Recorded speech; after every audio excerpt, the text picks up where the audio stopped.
where I am, what I'm doing. It's the usual. You know what that is? Do you know what the usual is? For like a woman, like a human, like a typical human. One of the humans are like has to make their own food, which is pretty much everybody, right? Because nobody's treating themselves to friggin' $7.99 chocolate treat with the friggin' latte anymore, are they? See ya effing later. I don't know who's out there doing that. Not me. I'm home. I'm cooking from scratch. Do you know what the American way is? It's constantly attempting new versions of escape. Let me talk to you about a few. I wanted a greener life, among the trees. Tried that for a second. Got real, like living off the wood stove, heating up dinner on over the fire when it's like negative many outside. I'm not being, I don't think I'm not being like exaggerative when I say, is that a word? I'm not exaggerating. I wonder if exaggerative's a word. Because now it should be. It is now. Looking it up later. Exaggerative is a new one. It's for Friday. Friday's for new words. Exaggerative. I'm not being exaggerative when I say it was darn cold outside. It was like negative 35, negative 20 maybe, something like that. Quite cold. And there we are. We're inside. And there's deep, deep snow. I mean, very deep snow. Snow over my head, deep in the driveway. And the car parked with the snowbank on, they're like walls, and then there's a tunnel that leads to the stairs, and you go up the stairs and into the living quarters. But at the bottom of the stairs is where the wood is. And it was my job as the sole parent during this particular experiment. When the power was out in a storm, a cold, windy, scary, middle of the woods, blowy, coldy storm. Where you feel like a pioneer with your candle and your kids and everybody's huddled under a blanket and you're like, oh, it's me and the stairs and the wood and this little stove because the rest of the heat obviously is not working in the storm. And against the night and my best effort kept us not comfortable but alive around 50, not tropical. I mean, that's what it got cranked up to. It was probably not quite that in the night. And we were very bundled. And everybody slept in a pile near the stove, which was always fun. And we did have warm food. Our food had just finished cooking right before the power went out. So we had our candlelight feast and our blanket fort in the one warm room while the world froze around us. It was really fun. It had a flavor, it had a taste. I'm trying to remember what I made. It was lentils, maybe. I think maybe it was lentils that kept us through the night. It was something delicious, I think it had mushrooms. I love wild foraging. My favorite finds. And heads up, don't eat things if you don't know what you're doing.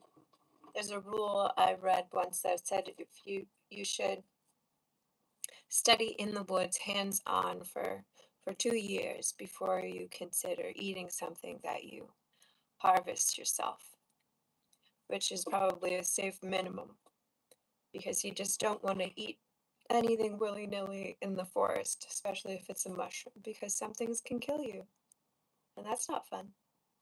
That's not what you're going for. If that's not what you're after, you don't. You don't want to eat those ones. But I found some tasty ones in my time, and some of the golden oldies. Golden oldies? Some of the favorites were, and this smelled so terrible. If this was smell-o-vision right now, this time at the sink is odoriferous. This Friday, if it had a theme around my life, odoriferous. I love, can't wait for garbage day. It's gonna be so good this week. You ever have like a real solid garbage week and you're just like, I feel better. I feel better after the garbage truck pulls away. You're like, I did my best. I did my best. Goodbye. Goodbye, dinner from last week. You know, it was real. I wish I could compost you, but this is the city. Now I don't want to be friends with the things outside that would be happy about that.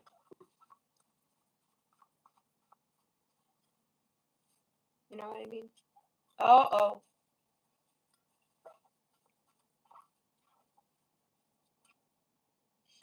There are so many dishes here. Like they're literal wet gremlin dishes.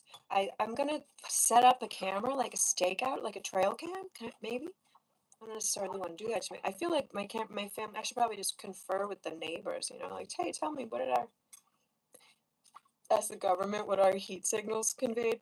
Like, what were we doing last night? Anyway, I kind of forget. Anyway, where was I? All right, the sink. All right, the dishes. Wet gremlin dishes. I'm gonna count them before I go to bed, and I'm gonna count them in the morning because I swear none of this was here when I went to bed last night. Do you guys know about orange juice? You know what I was recently thinking? The first guy that tasted and then I remember where I was. We were talking about mushrooms. But do you ever think about the guy that tasted oranges and didn't die for the first time too? Oranges. But first time to bite into an orange? Divine. You'd be like, all right, I'll be alive for a minute. Hopefully nothing eats me. Oranges. You know what I mean? It's probably a long time ago. Or was it? Is that like an invention? Is it recent? Somebody tell me. And the oranges. Oh, one time, I know I had a grapefruit once. Closer to God. Oh, so think about it. All right, I gotta rinse my hands and take a sip of coffee. So that I can tell you about the black trumpet mushrooms. They were so delicious. Oh, I still think about them. They're so, the flavor, and they weren't alone. What else did I have? Um, some that you find, chanterelles, cinnamon chanterelle. Oh, for cinnamon chanterelle, divine. Oh, and my favorite, the one that I remember finding, is it was like a chandelier mystery in the forest. Was not lion's mane. I thought lion's mane, but actually was um, bear's head tooth. It was like a tiny little backlit chandelier at the cave end of a down limb. Followed it. You know, one of those limbs that's all covered in the. Is it Triomedes versicolor? You know, the stuff that's like looks like scales, like dragons. I love. They're so cool. I love how they change color every year. All they reflect like the like the rings of a tree or like a record of anything.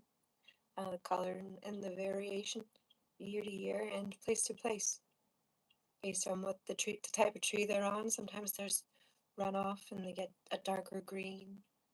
Sometimes there's the purple is a thicker, deeper shade of purple.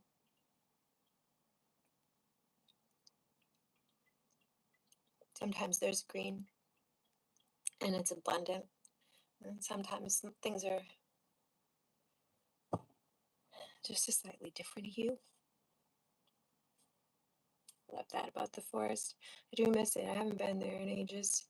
It's calling to me. I've been in my garden. That's where I was today. Call it the garden meditation, the watering.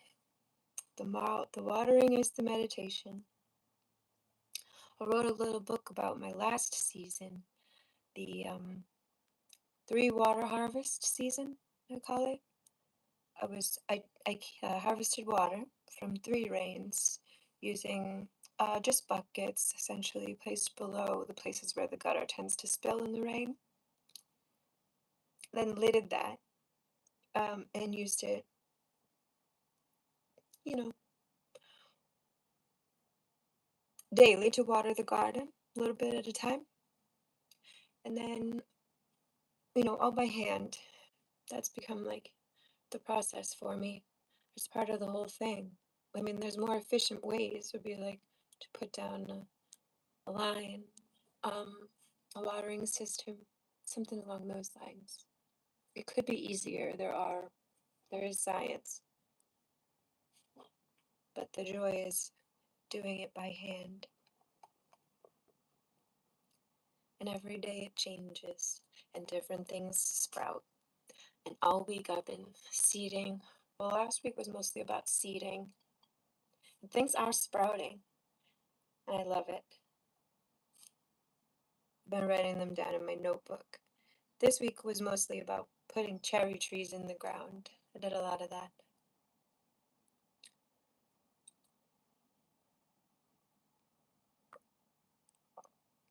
I hope they live.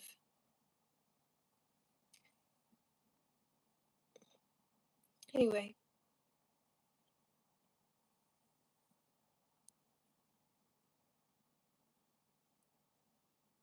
Cheers. Happy Friday. Hope you have coffee and a sink and food to eat and people who love you. Maybe even some cake. And a favorite cup. Here's mine this week. My current favorite cup. I'm just washing it at the sink. That's what brought me to this place. I wanted to have a sip of something from this very cup. And when I came to retrieve it, I found that this cup had gotten busy and it had a million babies all over my counter. Like, honestly, who drank a beverage? Who drank this much in 39 different beverages in the last 12 hours when it couldn't have been longer.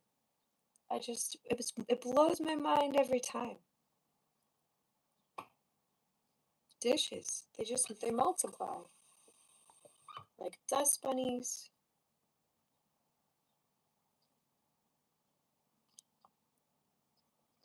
What else multiplies? Laundry. Have you seen the socks get it on?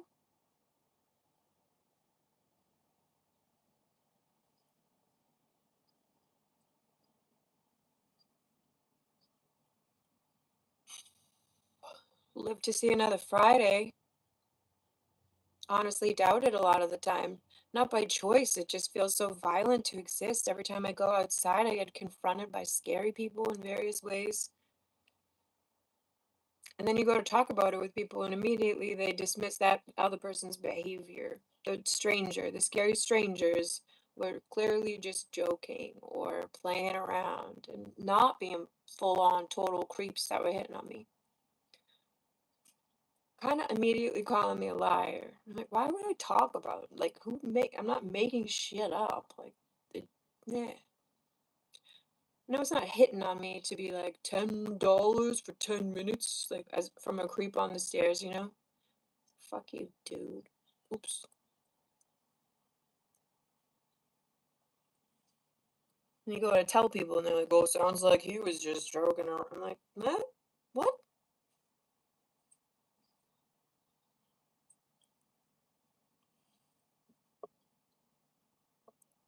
And that's why you don't talk to people, and it's not so fun to go outside.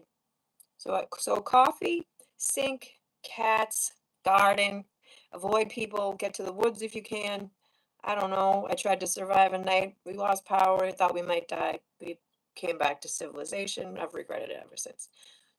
Should have stuck it out. The power probably came on. They were just trying to scare us off, like they do. They're like, you can't stay here. You might see us trafficking kids or whatever. We want to get away with it. We don't want witnesses. You look like a witness. You know what I mean? Like, keep it moving, lady. No power for you. That's how it goes. We women in the way. You might see something. How inconvenient. The only people out is supposed to be the characters involved in the trafficking of whatever the people want to traffic. You know what I mean? What are these witnesses? Women and children? What are you, creepy elderly people? Slowing down the trafficking of things in the big city.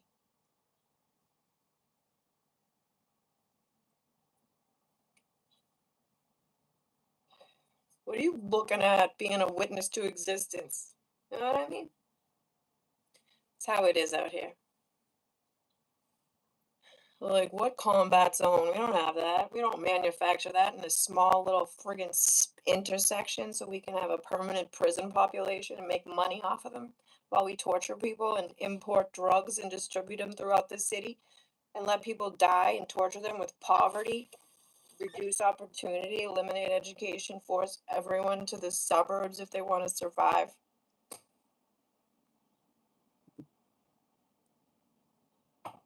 Then torture them in the suburbs, make them drive everywhere. Nothing is less than 20 minutes away and doesn't cost less than $40 an hour. You cannot leave the house. You can't even afford your house. Everything's a mirage. You're like, where are we? How is any of this real? It isn't.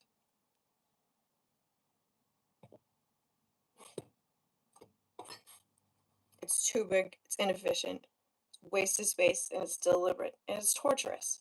Isolation is deliberate torture.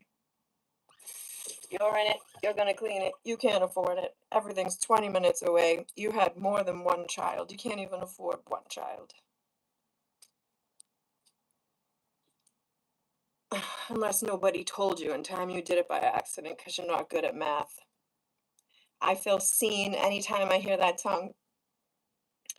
Um, Not video killed the radio star. That's not it. What's the one?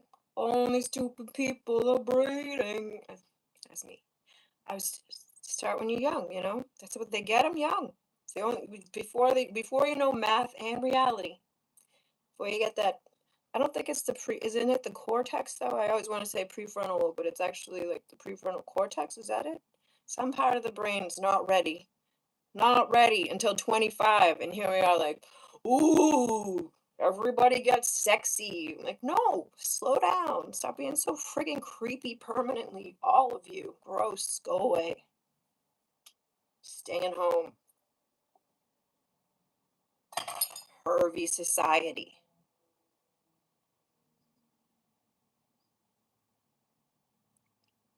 You can't even buy things made in the USA when you live in the made in the USA and you're looking for it. You can't. It's extinct. Took away our hardware store, took away our pharmacy. Let's see. Inserted only poisonous food with no nutrients. Food desert, you know what that is? It's an actual thing. They do it on purpose. It's to torture people with poverty and malnourishment.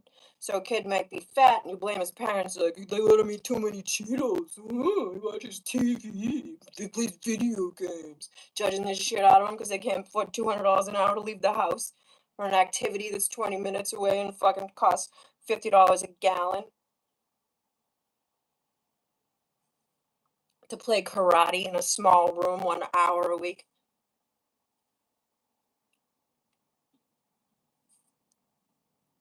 Oh, fat Cheeto kid. He's actually malnourished probably, and his body's just holding on to the every desperate chemical, hoping something resembling vegetable will eventually arrive, and the rest of his friggin' immune system and neurological system and body can like be at rest and ease and comfortable, and he doesn't have to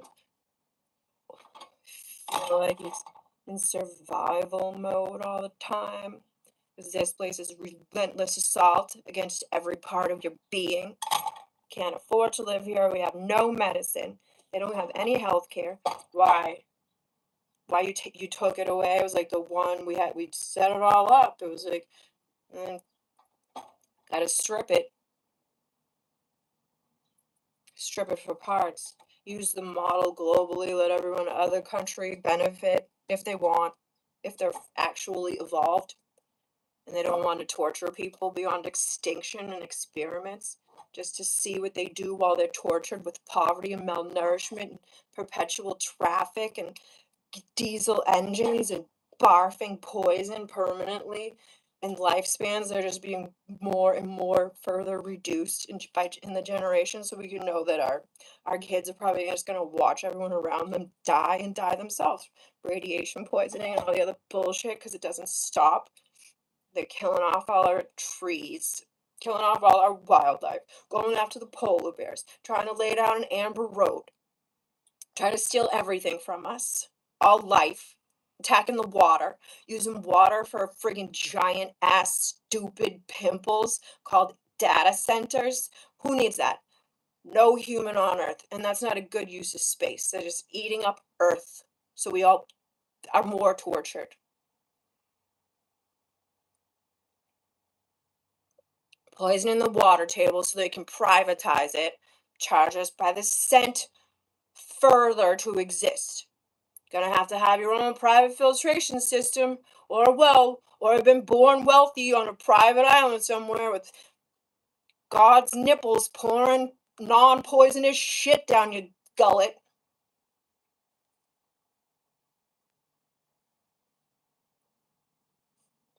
By some miracle when everyone else is being poisoned deliberately by you.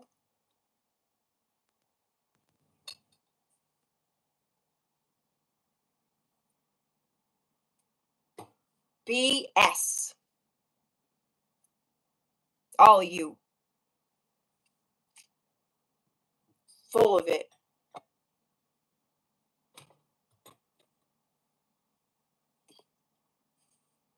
Trying to starve out humanity so you can peddle medicine. Suck it.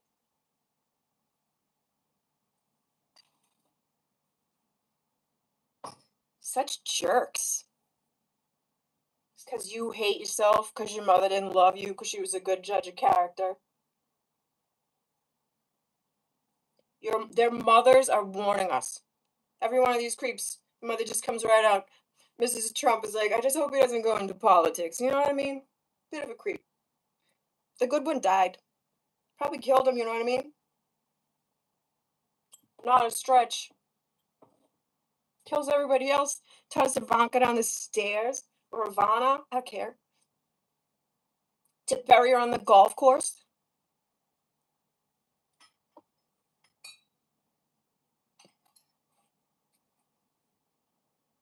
Golf course.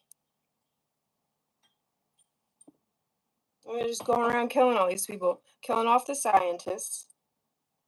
Killing off all these women, the survivors coming forward, trying to stop the creep express. You know what I mean? They're like, look at the freight train full of creeps coming at humanity. Maybe we want to slow it down. And pull the mofos over, you know what I mean? Like, you got a bunch of babies in your trunk, you creep. Saw you coming.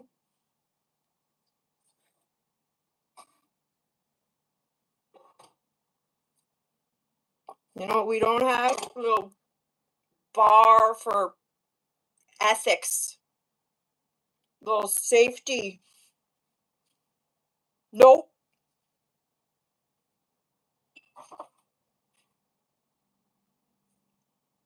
They make you sick, they keep you sick, they charge you to be sick, then they'll charge your family after you're dead. It's not fun. Everyone's leaving. They're shipping off. I did a bunch of research. I checked out Iceland, checked out Bermuda. Go, guys. Go if you can. I love you.